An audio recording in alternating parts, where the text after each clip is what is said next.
Hi everyone, welcome to this week's video.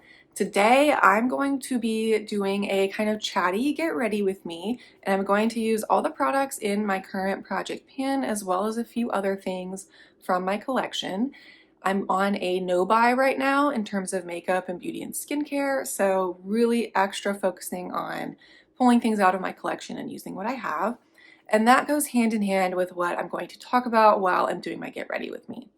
I'm sure we've all seen the new trend on social media right now is underconsumption core.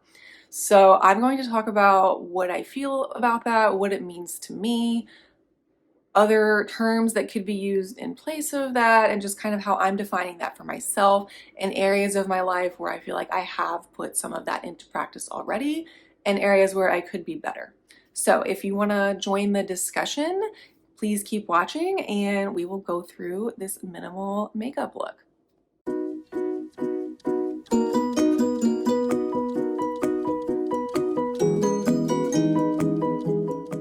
All right, so as I said in the intro, I'm going to be doing minimal makeup to me, which there are a few more steps involved because I'm also going to use all the products that are currently in my project pan.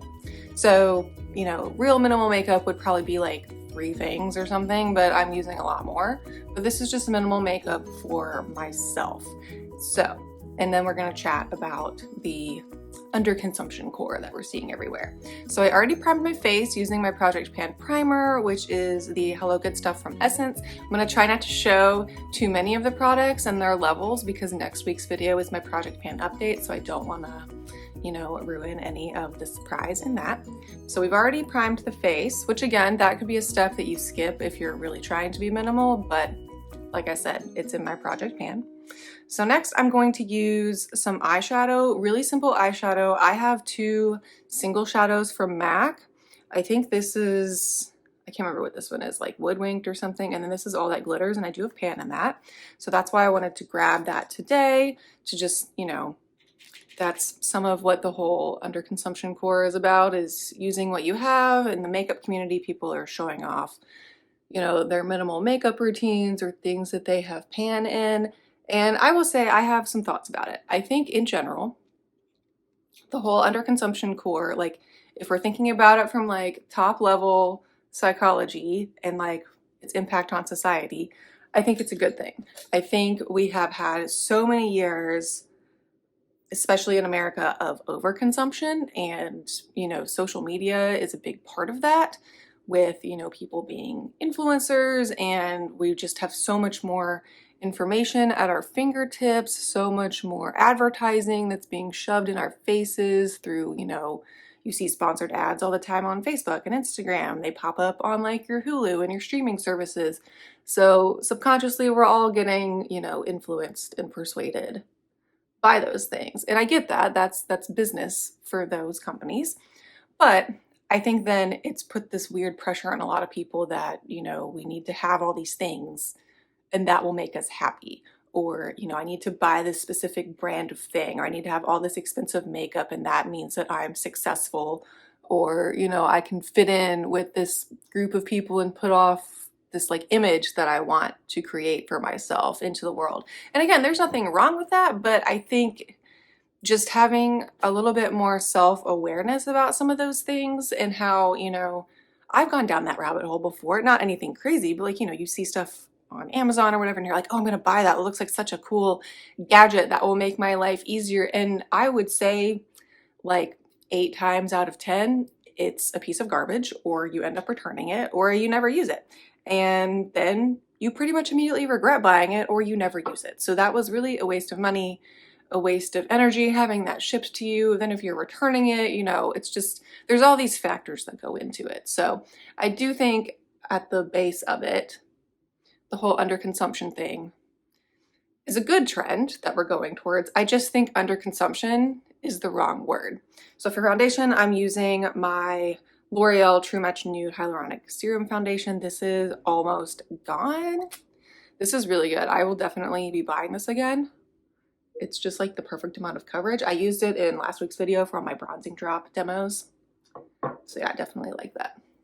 But yeah, so in terms of underconsumption, what I'm seeing from social media posts and, you know, TikTok and Instagram and everything, it's basically people just using what they have and not overbuying, or, you know, people are posting like, oh, here's my minimal skincare routine. And I would say that that's not really minimal. I think it's just, and it's not even under consumption. I think a lot of what I'm seeing is just really like normal consumption habits. Do we need 5 foundations in our lives? No. If we're being realistic, if we're being 100% realistic and we were going to have normal consumption of all of our products, we would own like one of everything and we wouldn't have backups of backups. We would only buy things when we ran out. We would only replace things when something broke. To me, that is what normal, like baseline consumption is. Now, if we're talking underconsumption, I would say that's more leaning towards minimalism. And again, I'm not an expert in any of these areas or terms, but you know, when I think of minimalism, I think of like true minimalism, like nothing in your home is there that doesn't provide some sort of function. Like I've read books and watched documentaries where, you know, people who are minimalists, they have like 2 plates and 2 bowls and 2 cups, and that's it. So like to me, that would be underconsumption / minimalism.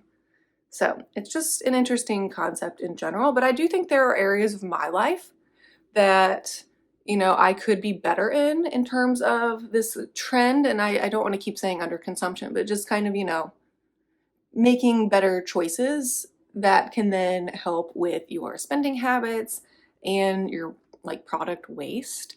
And again, just the consumerism and consumption that we've all kind of fallen into in the past, I would say, decade in America and the world. So definitely, you know, makeup is one of those areas, and that's something that, you know, I do know and I'm self-aware that I have a lot more makeup than is necessary for a normal person. I definitely don't have the largest collection I've ever seen on YouTube. I also don't have the smallest collection I've ever seen on YouTube, but I have what works for me.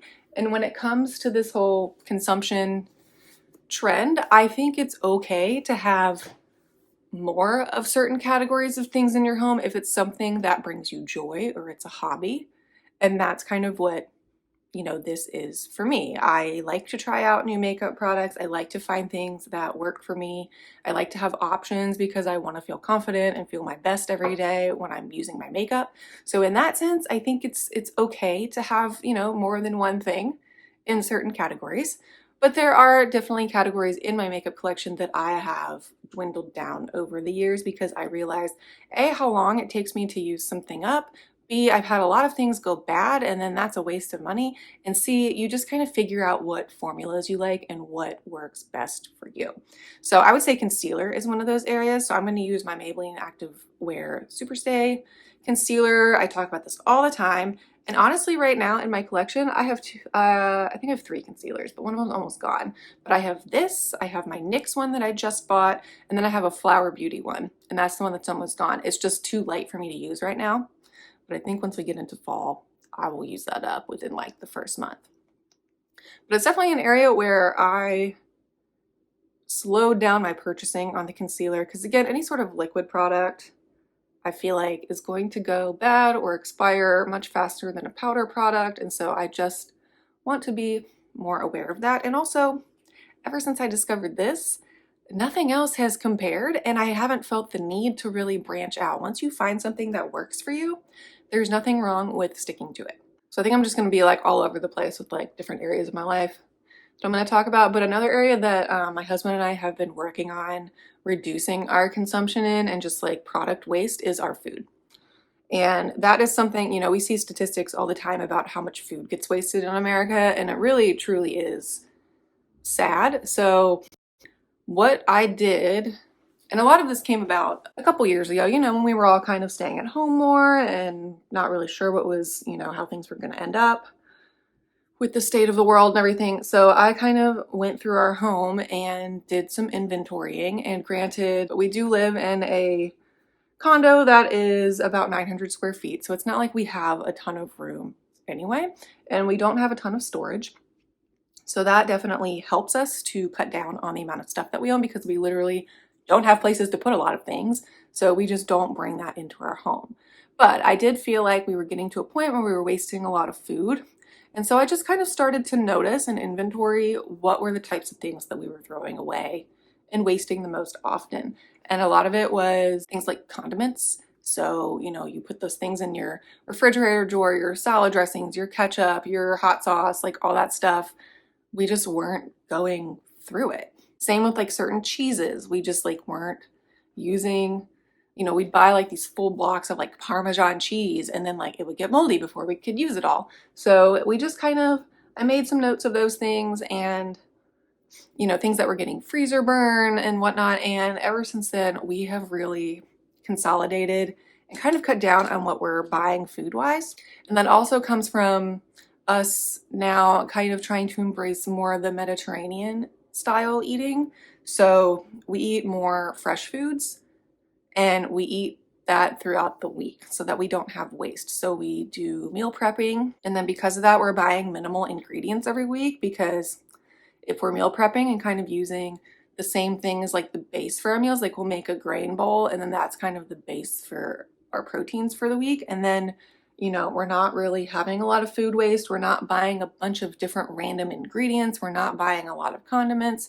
We've switched to making a lot of our own condiments. So like any sort of salad that we make, we just make our own really simple salad dressing. And then we're not buying bottles and wasting that in the packaging and everything. So I think that has really helped. And I have definitely noticed in the past year, like I do clean out our fridge every couple of months. And honestly, like the last time I went in there, there was like 2 things that I needed to throw away. And that was it. So that's just something to think about. Like we just, again, it's easy to be influenced. We see all these people on Instagram and YouTube and everything who do these like fridge organization videos. And with that, they're like, oh, look at all these things I'm putting in these containers just to make them look a certain way. But if you're never going to eat that food, or you're not going to be able to eat it before it goes bad, then like that's really, really wasteful. I'm going to use my Project Pan bronzer. I also just use my Project Pan powder, the Super Stay Old powder. But I'm going to use my bronzer. It's the NARS bronzer in Laguna, the mini one. Another area of my life where I've done this for years, and this was purely from an economical money saving standpoint, is books and movies. I personally, I don't buy books anymore. We have very few books in our home. I am a huge proponent for using your public library. That is what they are for. They are free. Libraries need more support than ever right now, and so I highly recommend using that to get a lot of your books. You can get movies from there if you want to rent DVDs. A lot of them have that. It just depends where you are. Your library can also rent other things to you. I posted maybe like a month or 2 ago, my library in Nashville, we can, I mean, it's a pretty long wait list, but you can even get things like museum passes to things in town. You can rent things, like I think some libraries you can rent like sewing machines and power tools and stuff like that. So it's just, it's something to think about. Like you don't need to buy all these things to then be able to use them and have them in your life. And I think books and movies are a big thing. I don't really go to the movie theater anymore. Going to the movies is so expensive. It's just one of those things where once I kind of decided to do it, it was hard at first, but then I was like, wait, I'm saving so much money. You know, how often are you really rereading a book after you buy it? You're not. And I'm pretty heavy into the book world, like book talk and all of that. And honestly, a lot of the authors that I follow are also strong proponents of libraries and are often like, please just go get my book from the library. Don't feel like you need to buy it or spend money on it. And I think that's a good message to send. So that's something else to think about, finding those types of things in your community, like libraries or community centers that maybe have like fitness rooms so you don't have to pay a lot for a gym membership, like those kinds of things. Those are simple ways that you can try to save some money. And, you know, that's not really underconsumption necessarily, but it's a way to save money. And then it is underconsumption if you're not buying like books and movies all the time. So the blush I just used was a glowish blush. I've had this might be my oldest blush in my collection at this point. Don't have pan on it or anything, but I like to start focusing on this one more in the fall since it's getting up there in age. I would also say another area where we definitely see a lot of overconsumption is fashion. And this, I'm not going to like harp on that for too long because I'm definitely not an expert in that, but I know, you know, we're all guilty of, you know, we want to save money. We don't want to spend a ton of money on clothes, especially when In my opinion, it seems like the quality of clothes has gone down a lot in recent years. We say things like fast fashion, and people most often think of like Shein and places like that, but truly fast fashion includes a lot of more expensive brands too. Like Zara is fast fashion.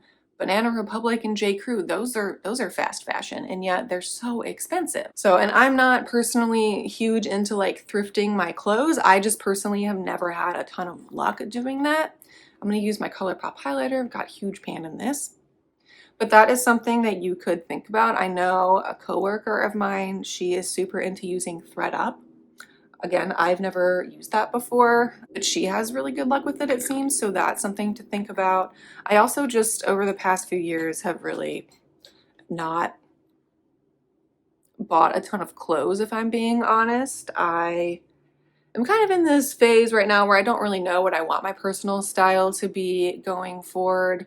I have gotten into the habit of wearing a lot of athleisure, and that's fine for my day-to-day, but like my professional style, I don't know what I want that to be. I think I want it to be very minimal and classic. But because of that, I just haven't really bought a ton of clothes in recent years. And even when I have felt like they're overpriced and they just don't hold up as well as they used to. I also think that it's worth then, like makeup, looking into clothing brands that maybe are more sustainable or are practicing more ethical standards with, you know, how they pay their workers or where the materials for the clothes are coming from. And I know that's really hard to do. I don't know if anybody has watched The Good Place show, you'll know what I'm talking about. And if you haven't, you should watch it. It truly is like the most adorable show ever. And it really like is a good perspective on the world and just being a good person. I feel like today there's so many shows on TV that are like so competition based and or about people being mean to each other or trying to win or beat someone out, or a bunch of crime shows. And The Good Place is just a show where it's just kind of people trying to be better and be good. And it's very refreshing, I would say. But there's a whole episode where they kind of get to a point where they're like, it is truly impossible in today's world to be a 100% ethical person. You can go to the grocery store and be like, I'm gonna buy this organic, ethical tomato. And really, unless you do so much research and go all the way back to the beginning, you realize that it's not. And it never could have been. And the only way you can get an ethical tomato is maybe to grow it yourself. But even then, you're like, well, you know, where did my land come from for my property? What's in my soil? What's leaking into my soil? Where am I getting my water from? How are the, like, it's impossible. I think we can all maybe do a little more due diligence on putting some thought into certain things like that. Of course, that is very time consuming, but there are just certain areas where if you care about something, then maybe, you know, that's an area where you can make a change. And then it will also help with underconsumption because, you know, big picture, if you decide that you care about where your food comes from and you want to go buy things from your local farmer's market instead, that's less stuff you're buying from the mainstream grocer. And then maybe over time, if everyone kind of went that way, there would just be less. I don't know. That's just like really top level thinking. And I know is not backed up by any research that I'm showing, but it's just, I try to think big picture and do the best with what I have and focus on just trying to be a good person as best I can, be nice to the people around me, and make choices that I think are going to help me and my family and where I live. Okay, so I just used my brow powder, which is in my project pan, my ABH brow powder. I'm going to use some mascara. I'm using my CoverGirl Lash Blast Clean. This is almost gone, but I'm trying to use every last drop. This has truly been a really good mascara. I've always liked the CoverGirl Clean, or whatever this is, Lash Blast mascara. It's always, I like the wand, I like the separation, and I like the, like that it does lift my lashes without being heavy. So highly recommend. Even though we're talking about underconsumption, I do recommend this. Okay, so there's the mascara. It always just like brings the eyes together. I really like it. But yeah, I just think in general, like underconsumption is the wrong word. I think normal consumption and like using what you have are better terms for what this trend is now going on. I think mentally it can help us too to just, you know, if you come home to a clean space and most things in your house serve a purpose or bring you joy, then that's all you really need. You don't need all of these gadgets and tech and all these things and multiple sets of bedding and 100 pairs of shoes to like make you happy at the end of the day. Like, that's just the truth, or that's how I see it. So I think in general, maybe this trend will be good going forward if we can kind of keep it up. But I want to bring it back to makeup, and that's honestly a lot of why I started doing this hobby for fun. I'm going to use this lip liner. It's my Makeup Forever lip liner. You just kind of saw it. It is getting short.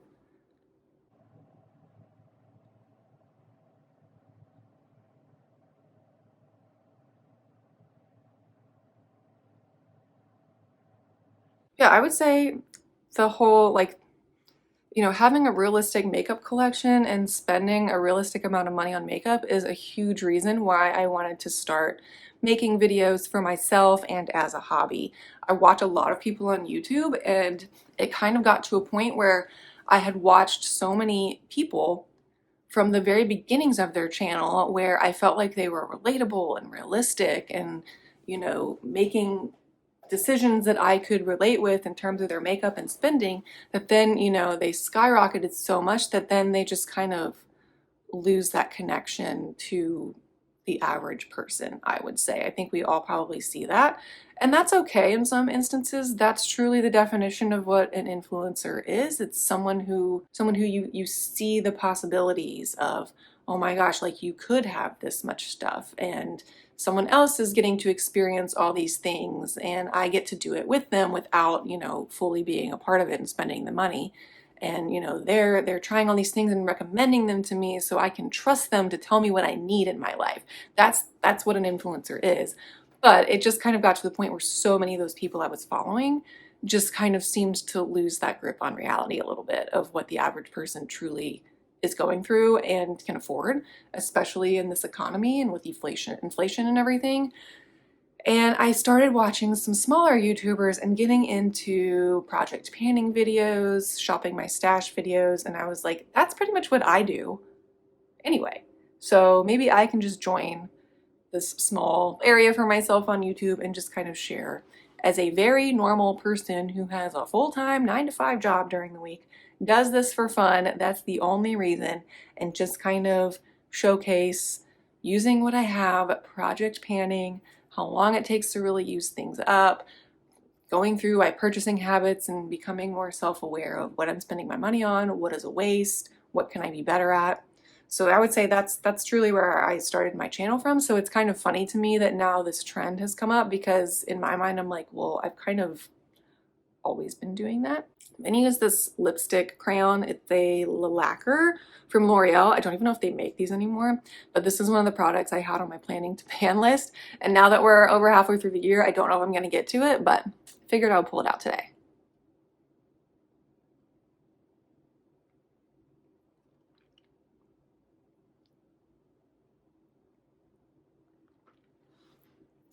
Kind of a slightly more cool toned pink, so I don't know if I could eventually use that as a cream blush as well. So that is my minimal, simple makeup look. I definitely used more products than you would need, but like I said before, I was trying to also use all the things in my project pan on top of things that are either older in my collection or that I had already hit pan in. So that's where that came from. And yeah, I know this was probably a very rambly video, but I just kind of wanted to get some thoughts out there and out of my mind about this underconsumption trend and what the difference of that is between normal consumption, minimalism, overconsumption, and just kind of areas in my life and maybe yours too where we can actually put some of that into practice without being like drastic like all of the posts are seeming to be.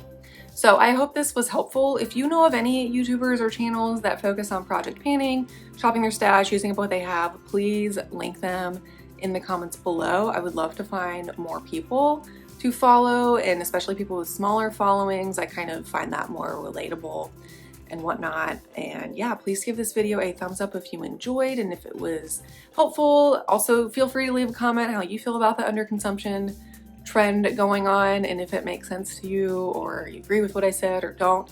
I would love to see what other people are thinking, and please subscribe hit that notification bell so you get notified of all my upcoming videos. Like I said, next week's is going to be a Project Pan update, which I always love filming those and showing the progress that I've made. But yeah, so I will see you in next week's video. Bye.